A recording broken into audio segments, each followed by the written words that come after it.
नमस्कार। हिंद महासागर के नीले विस्तार में जहां वक्त जरा कह सकते हैं धीमा चलता है, बसा है भारत का एक बहुत ही खूबसूरत हिस्सा, अंडमान और निकोबार द्वीप समूह। जी हाँ। करीब 572 द्वीपों का ये समूह है, अपनी शांत सुंदरता और थोड़े रहस्यमयी इतिहास के लिए जाना जाता है। बिल्कुल। और ये द्वीप महज खूबसूरत ही नहीं है, बल्कि भू राजनीतिक और सांस्कृतिक रूप से भी देखें तो बेहद अहम है। हाँ, आज की हमारी ये जो बातचीत है, इसमें हम अलग-अलग स्रोतों से जो जानकारी मिली है, उसके आधार पर इन द्वीपों की गहराई में उतरेंगे। सही। हमारा मकसद सिर्फ तथ्यों को जानना नहीं है, बल्कि उनके पीछे छिपा हुआ अर्थ है, जो महत्व है, उसको समझना है। हाँ। तो हमारे पास जो जानकारी है वो इन द्वीपों के भूगोल पर, इनके इतिहास पर जो काफी उतार चढ़ाव भरा रहा है, यहाँ की अनूठी जनजातियों पर और आज के समय में इनका क्या महत्व है, इस सब पर रोशनी डालती है। ये द्वीप समूह एक पहेली की तरह है ना, जहाँ प्रकृति और इंसान की कहानी सदियों से साथ साथ चल रही है। सही कहा। नाम की ही बात कर लें अगर, तो कहा जाता है कि अंडमान मलय भाषा के शब्द हांदुमन से निकला है। हाँ, जिसे भगवान हनुमान से जोड़ा जाता है। जी। और निकोबार का अर्थ बताया जाता है नग्न लोगों की भूमि।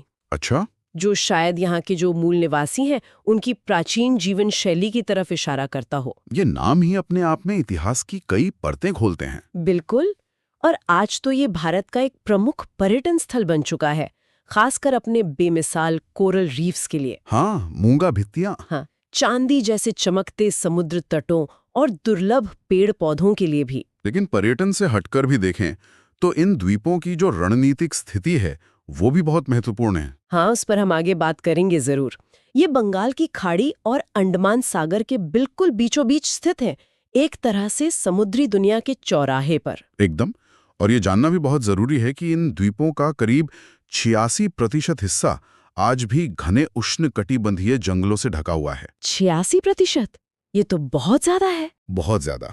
और ये जंगल न सिर्फ यहाँ की जो जैव विविधता है उसकी जान है, बल्कि यहाँ के मौसम और पानी के स्रोतों को भी बनाए रखते हैं। तो जाहिर है, समुद्री जीवन के शौकीनों के लिए, इतिहास में दिलचस्पी रखने वालों के लिए और पानी के खेलों के दीवानों के लिए ये जगह किसी जन्नत से कम नहीं है। चलिए, तो सबसे पहले इन द्वीपों के भूगोल और इनकी स्थिति को थोड़ा और समझ लेते हैं। जी। जैसा कि हम जानते हैं, ये भारत का एक केंद्र शासित प्रदेश है।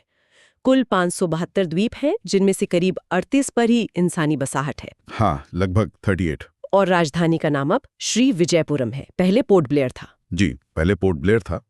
इस नाम परिवर्तन के भी अपने, आप कह सकते हैं, राजनीतिक और सांस्कृतिक संदर्भ हैं। अक्सर स्थानीय पहचान को दर्शाने की कोशिशों से जुड़े होते हैं ये। और अगर हम बिल्कुल सटीक भौगोलिक स्थिति की बात करें, अक्षांश देशांतर। हाँ, तो ये द्वीप समूह लगभग 6 डिग्री से 14 डिग्री उत्तरी अक्षांश और 92 डिग्री से 94 डिग्री पूर्वी देशांतर के बीच फैले हुए हैं। अच्छा। और इन्हें मुख्य रूप से 2 समूहों में बांटा जाता है, उत्तर में अंडमान द्वीप समूह और दक्षिण में निकोबार द्वीप समूह। और इन दोनों को अलग करने वाली एक महत्वपूर्ण रेखा है। आप 10 डिग्री चैनल की बात कर रहे हैं ना? बिल्कुल, 10 डिग्री चैनल। ये एक समुद्री जलमार्ग है जो अंडमान समूह को निकोबार समूह से अलग करता है। करीब 150 किलोमीटर चौड़ा है ये और समुद्री नेविगेशन के लिए काफी अहम है। पर इससे भी ज्यादा रणनीतिक महत्व शायद 6 डिग्री चैनल का है। 6 डिग्री चैनल? उसे ग्रेट चैनल भी कहते हैं शायद? हाँ, ग्रेट चैनल भी कहते हैं। ये निकोबार द्वीप समूह का जो सबसे दक्षिणी बिंदु है, इंदिरा पॉइंट, और इंडोनेशिया का सुमात्रा द्वीप, उनके बीच स्थित है। अच्छा, तो इसका रणनीतिक महत्व इतना ज्यादा क्यों है? देखिए, दुनिया का एक बहुत बड़ा हिस्सा समुद्री व्यापार पर निर्भर है, खासकर पूर्व और पश्चिम के बीच जो व्यापार होता है। हाँ। ये 6 डिग्री चैनल मलक्का जलडमरू मध्य यानी मलक्का स्ट्रेट के पश्चिमी एंट्री पॉइंट के बिल्कुल पास है, और मलक्का स्ट्रेट दुनिया के सबसे व्यस्त शिपिंग लेनों में से एक है। ओह, अच्छा। यहाँ से रोजाना बड़ी संख्या में तेल टैंकर और मालवाहक जहाज गुजरते हैं। तो इस चैनल पर भारत की मौजूदगी उसे हिंद महासागर क्षेत्र में एक महत्वपूर्ण रणनीतिक बढ़त देती है। मतलब निगरानी रखने में आसानी होती होगी। बिल्कुल, इस जरूरी समुद्री रास्ते की निगरानी करने और अपनी समुद्री सुरक्षा सुनिश्चित करने में मदद मिलती है। ये तो वाकई बहुत दिलचस्प है कि कैसे भूगोल सीधे तौर पर भू राजनीति को प्रभावित करता है। अच्छा, और यहाँ की जमीन कैसी है? क्या ये बिल्कुल समतल द्वीप है? नहीं, ज्यादातर द्वीप समतल नहीं है। इनकी भू आकृति मुख्य रूप से ज्वालामुखी और पहाड़ी है। पहाड़ी? हाँ, ये असल में समुद्र के नीचे डूबी हुई एक पर्वत श्रृंखला का हिस्सा है, जो म्यांमार से लेकर इंडोनेशिया तक फैली हुई है। इसीलिए यहाँ आपको ऊंचे नीचे पहाड़ मिलेंगे, घने जंगल मिलेंगे। और जैसा हमने पहले कहा, लगभग 86% इलाका उष्ण कटिबंधीय वर्षावनों से ढका है।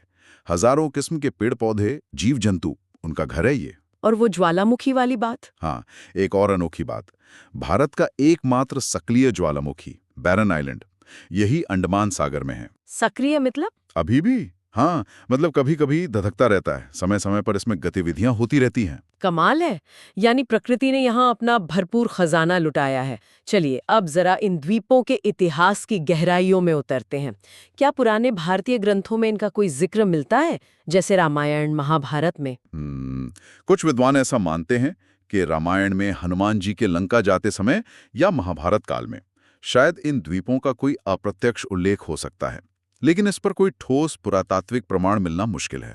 अच्छा। ज्यादा निश्चित बात यह है कि यहाँ के जो मूल निवासी हैं, यानी आदिवासी जनजातियां, वो हजारों वर्षों से इन द्वीपों पर रह रही हैं, बाहरी दुनिया से लगभग कटी हुई। और बाहरी दुनिया का यहाँ आना कब शुरू हुआ, खासकर यूरोपीय शक्तियों का? देखिए, डेनिश ईस्ट इंडिया कंपनी ने 1750 के दशक में निकोबार में थोड़ी कोशिश जरूर की थी, लेकिन अंग्रेजों ने पहली संगठित बसावट की कोशिश 1789 में की। 1789 में? हाँ, लेकिन उसे बाद में बीमारियों और मुश्किल हालात की वजह से छोड़ना पड़ा। असली मोड़ आया 1857 के प्रथम स्वतंत्रता संग्राम के बाद। अच्छा, 1857 के बाद कैसे? अंग्रेजों को एक ऐसी जगह की जरूरत महसूस हुई जहां वे भारतीय क्रांतिकारियों और विद्रोहियों को मुख्य भूमि से दूर रख सकें, बिल्कुल एकांत कारावास में। और इसी जरूरत ने जन्म दिया सेलुलर जेल को, जिसे काला पानी के नाम से जाना गया। ये नाम सुनते एक अजीब सा डर बैठ जाता है मन में। बिल्कुल, काला पानी का मतलब सिर्फ समुद्र पार भेजना नहीं था, ये उस भयानक अकेलेपन, अमानवीय परिस्थितियों और यातनाओं का प्रतीक बन गया था जो कैदियों को यहाँ झेलनी पड़ती थी। श्री विजयपुरम में, मतलब तब के पोर्ट ब्लेयर में, 1858 में इसका निर्माण शुरू हुआ और ये 1896 से 1906 के बीच पूरी तरह बनके तैयार हुई। और इसकी बनावट भी खास थी, सुना है। हाँ, बनावट ऐसी थी कि हर कैदी बिल्कुल अकेला रहे, किसी दूसरे कैदी से बात तक न कर सके। स्टारफिश की तरह 7 शाखाएं थीं और बीच में एक टावर जहां से सब पे नजर रखी जा सके। इसका मुख्य उद्देश्य क्या था? सिर्फ सजा देना? उद्देश्य दोहरा था। पहला तो स्वतंत्रता सेनानियों को शारीरिक और मानसिक रूप से तोड़ देना, और दूसरा उन्हें भारत की मुख्य भूमि से पूरी तरह काटकर उनके विचारों को फैलने से रोकना। ये ब्रिटिश राज के दमन का एक बहुत ही क्रूर प्रतीक था। वीर सावरकर जैसे नाम जुड़े हैं इससे? हाँ, वीर सावरकर, बटुकेश्वर दत्त, योगेंद्र शुक्ल, अनगिनत स्वतंत्रता सेनानियों ने यहाँ कठोर यातनाएं झेली। उनकी कहानियां आज भी यहाँ की आवाओं में महसूस की जा सकती हैं। ये सिर्फ एक जेल नहीं है, यह भारतीय स्वतंत्रता संग्राम का एक बहुत महत्वपूर्ण अध्याय है। इतिहास का एक और अहम पड़ाव फिर द्वितीय विश्व युद्ध के दौरान आया। तब जापान का कब्जा हो गया था इन द्वीपों पर। हाँ, ये एक ऐसा दौर था जिसने इन द्वीपों की किस्मत को फिर से बदला। मार्च 1942 में जापानी सेना ने अंडमान और निकोबार पर कब्जा कर लिया। 1942 में? जी, और ये कब्जा अगस्त 1945 तक बना रहा। अंग्रेजों के लिए एक बड़ा झटका था। और इसी दौरान एक बेहद महत्वपूर्ण घटना घटी जिसने भारतीय स्वतंत्रता आंदोलन में एक नया अध्याय जोड़ा। आप नेताजी सुभाष चंद्र बोस की यात्रा की बात कर रहे हैं? बिल्कुल, नेताजी सुभाष चंद्र बोस दिसंबर 1943 में यहाँ आए थे। 1943 में? हाँ, उन्होंने जापानियों से इन द्वीपों का प्रशासन आजाद हिंद फौज को सौंपने की बात की और 30 दिसंबर 1943 को उन्होंने श्री विजयपुरम के जिमखाना ग्राउंड, जिसे अब नेताजी स्टेडियम कहते हैं, वहां पर तिरंगा झंडा फहराया। ये एक बहुत बड़ा प्रतीकात्मक क्षण रहा होगा। बिल्कुल, प्रतीकात्मक लेकिन बेहद महत्वपूर्ण क्षण। क्या ये सच है कि कुछ स्रोत इसे भारत की धरती पर पहली बार, मतलब आधिकारिक रूप से, तिरंगा फहराया जाना मानते हैं? हाँ, कुछ इतिहासकारों और स्रोतों का यही मानना है कि ये पहली बार था जब भारत की जमीन के किसी हिस्से पर आजाद हिंद सरकार का झंडा फहराया गया, भले ही वो कब्जे वाले जापान के अधीन था उस वक्त। अच्छा। इसी ऐतिहासिक घटना की याद में अंडमान और निकोबार प्रशासन हर साल 30 दिसंबर को एक भव्य समारोह भी आयोजित करता है। नेताजी ने अंडमान का नाम शहीद द्वीप और निकोबार का नाम स्वराज द्वीप रखने की घोषणा भी की थी। शहीद और स्वराज द्वीप? जी, और आजाद हिंद फौज के मेजर जनरल E.D. लोकनाथन को इन द्वीपों का गवर्नर भी नियुक्त किया गया था। हालांकि असल नियंत्रण काफी हद तक जापानियों के हाथ में ही रहा। समझा। तो द्वितीय विश्व युद्ध के बाद क्या हुआ? और भारत की आजादी के बाद? युद्ध खत्म होने के बाद 1945 में ब्रिटिश नियंत्रण फिर से स्थापित हो गया।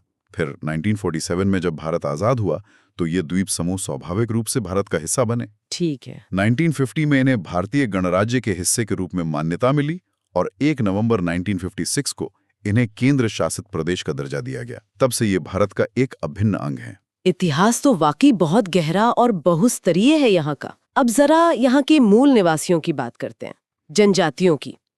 कौन कौन सी प्रमुख जनजातियां हैं यहाँ? देखिए, यहाँ मानव विज्ञान की दृष्टि से दुनिया की कुछ सबसे अनूठी और प्राचीन जनजातियां रहती हैं। हाँ? इन्हें मुख्य रूप से 2 समूहों में बांटा जा सकता है। अंडमान द्वीप समूह में रहने वाली जनजातियां निग्रिटो मुल्की मानी जाती हैं। इनमें ग्रेट अंडमानीज हैं, जो अब बहुत कम संख्या में बचे हैं, ओंगे हैं, जारवा हैं और सेंटिनलीज। इनका जिक्र अक्सर आता है। हाँ। और निकोबार द्वीप समूह में रहने वाली जनजातियां मंगोलॉयड मूल की हैं। इनमें निकोबारी, जो सबसे बड़ी जनजाति है, और शोम्पेन प्रमुख हैं। सेंटिनलीज जनजाति के बारे में कहा जाता है कि वो बाहरी दुनिया से पूरी तरह कटे हुए हैं। बिल्कुल। उत्तरी सेंटिनल द्वीप पर रहने वाली सेंटिनलीज जनजाति शायद दुनिया की सबसे अलग थलग रहने वाली मानव आबादी है। आज भी? हाँ, आज भी। वे बाहरी संपर्क का पुरजोर विरोध करते हैं और अपनी पाषाण युगीन जीवन शैली जी रहे हैं।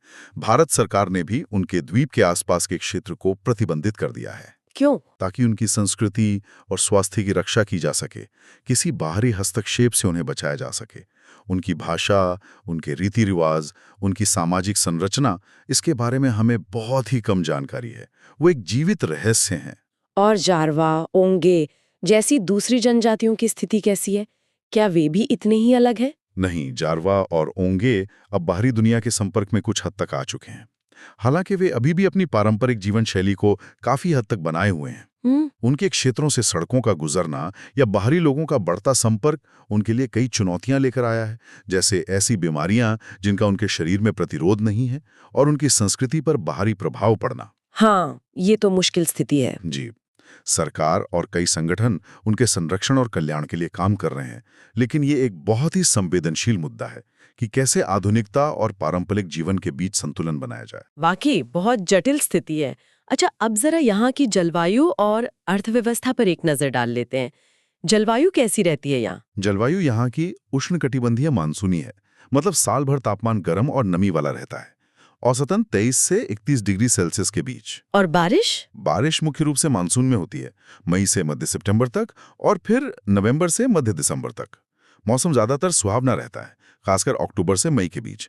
यही पर्यटन के लिए मुख्य सीजन भी होता है। ठीक है। और अर्थव्यवस्था किन चीजों पर निर्भर है? खेतीबाड़ी होती है? हाँ, पारंपरिक रूप से यहाँ की अर्थव्यवस्था कृषि और मछली पकड़ने पर आधारित रही है। मुख्य फसलें हैं नारियल, सुपारी, फल जैसे केला, आम, पपीता और कुछ हद तक चावल और दालें भी। और मछली पकड़ना? मछली पकड़ना तटवर्ती समुदायों के लिए आजीविका का मुख्य साधन है, लेकिन पिछले कुछ दशकों में पर्यटन एक प्रमुख आर्थिक गतिविधि के रूप में उभरा है। हाँ, वो तो है। यहाँ के सुंदर समुद्र तट, पानी के नीचे का अद्भुत जीवन, ऐतिहासिक स्थल, ये सब बड़ी संख्या में पर्यटकों को आकर्षित करते हैं। और वो जो 86% वन क्षेत्र है, उसका अर्थव्यवस्था और पर्यावरण में क्या योगदान है? ये बहुत महत्वपूर्ण सवाल है। ये विशाल वन क्षेत्र न केवल हजारों दुर्लभ प्रजातियों का घर है, बल्कि ये द्वीपों की पूरी पारिस्थितिकी को संतुलित रखता है, मिट्टी के कटाव को रोकता है, ताजे पानी के स्रोतों को बनाए रखने में मदद करता है। यहाँ की लकड़ी का सीमित और नियंत्रित उपयोग होता है, लेकिन मुख्य ध्यान अब वनों के संरक्षण और इको टूरिज्म को बढ़ावा देने पर है। लेकिन चुनौतियां भी होंगी। बिल्कुल। बढ़ते पर्यटन और विकास की जरूरतों का इन जंगलों और यहाँ की नाजुक पारिस्थितिकी पर दबाव भी बढ़ रहा है। इसका प्रबंधन करना एक लगातार बनी रहने वाली चुनौती है। तो अगर हम अब तक की चर्चा के मुख्य बिंदुओं को एक बार फिर से समेटना चाहें? जरूर। हमने देखा कि ये 5752 टापुओं का समूह है, जिसमें से लगभग 38 बसे हुए हैं। हाँ। यहाँ भारत का एकमात्र सक्रिय ज्वालामुखी है बैरन आइलैंड। 10 डिग्री और 6 डिग्री चैनल। हाँ, 10 डिग्री और 6 डिग्री चैनल न केवल भौगोलिक विभाजन रेखाएं हैं, बल्कि सामरिक और व्यापारिक दृष्टि से भी अत्यंत महत्वपूर्ण समुद्री मार्ग हैं। राजधानी श्री विजयपुरम और ऐतिहासिक सेलुलर जेल काला पानी। बिल्कुल, उसकी गवाह रही है राजधानी। और हमने यहाँ की प्राचीन जनजातियों पर बात की, खासकर बाहरी दुनिया से लगभग कटी हुई सेंटिनलीज और जारवा जैसी अन्य जनजातियों के सामने जो चुनौतियां हैं उन पर भी। हाँ, और इन सबके साथ हमने देखा कि कैसे अर्थव्यवस्था कृषि, मछली पकड़ने और अब तेजी से बढ़ते पर्यटन पर निर्भर है, जबकि वो विशाल वन क्षेत्र पर्यावरण और अर्थव्यवस्था दोनों के लिए अहम है। तो कुल मिलाकर यहाँ का आकर्षण क्या है? ये क्यों लोगों को अपनी ओर खींचता है? मुझे लगता है इसका जवाब इसी अनूठे मिश्रण में छिपा है। मिश्रण किस तरह का? एक तरफ यहाँ प्रकृति अपने सबसे खूबसूरत रूप में मौजूद है, शांत नीले समुद्र तट, रंग बिरंगी मूंगा भित्तियां, हरे भरे घने जंगल। हाँ, ये तो है। और दूसरी तरफ यहाँ इतिहास की गहरी और अक्सर कह सकते हैं दर्दनाक परतें हैं।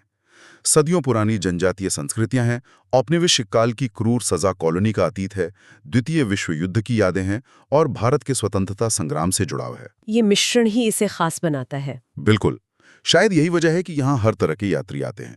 कोई समुद्री जीवन का अद्भुत नजारा देखने आता है, कोई इतिहास के पन्नों को महसूस करने, तो कोई बस पानी के खेलों और प्रकृति की शांति में खो जाने के लिए। तो चलिए इस पूरी चर्चा को समेटते हुए सोचते हैं। हमने अंडमान और निकोबार के भूगोल की बारीकियों को देखा, इतिहास के उतार चढ़ावों को समझा, यहाँ के मूल निवासियों की अनूठी दुनिया को जाना और आज के समय में इनके महत्व को समझने की कोशिश की। जी, ये द्वीप समूह भारत के विविधता और जटिलता का एक जीता जागता उदाहरण है। हाँ, बिल्कुल। निर्मल समुद्र तटों की शांति से लेकर सेल्युलर जेल की दीवारों में गूंजती चीखों तक, प्राचीन जनजातियों के एकांत से लेकर आधुनिक पर्यटन की चहल पहल तक, यहाँ विरोधाभासों का एक अद्भुत संगम देखने को मिलता है। और यहीं से एक विचार उभरता है जो हमारे स्रोतों से ही निकला है और हमें सोचने पर मजबूर करता है। कैसा विचार? जरा सोचिए, इन द्वीपों की बाहरी सतह पर जो शांति दिखती है, जो लगभग स्वर्ग जैसी सुंदरता है, और इनके इतिहास में जो गहरे अक्सर अंधकार में अध्याय छिपे हैं, उनके बीच कितना बड़ा विरोधाभास है। हाँ, ये सोचने वाली बात है। या फिर ये सवाल कि आज की इस इतनी जुड़ी हुई दुनिया में सेंटिनलीज जैसी जनजातियों का पूरी तरह अलग थलग रहना कैसे संभव है और भविष्य में उनके लिए इसका क्या अर्थ होगा। यहाँ सबसे दिलचस्प बात शायद यही है कि ये सह अस्तित्व कैसे काम करता है। प्राचीन लगभग अछूती संस्कृतियों का, औपनिवेशिक अतीत के निशानों का और आधुनिक विकास और पर्यटन की आकांक्षाओं का, ये सब एक साथ कैसे मौजूद हैं। और ये सह अस्तित्व इन द्वीपों की कहानी को कितना जटिल और अनूठा बनाता है। बिल्कुल, और ये हमें लगातार ये सवाल पूछने पर मजबूर करता है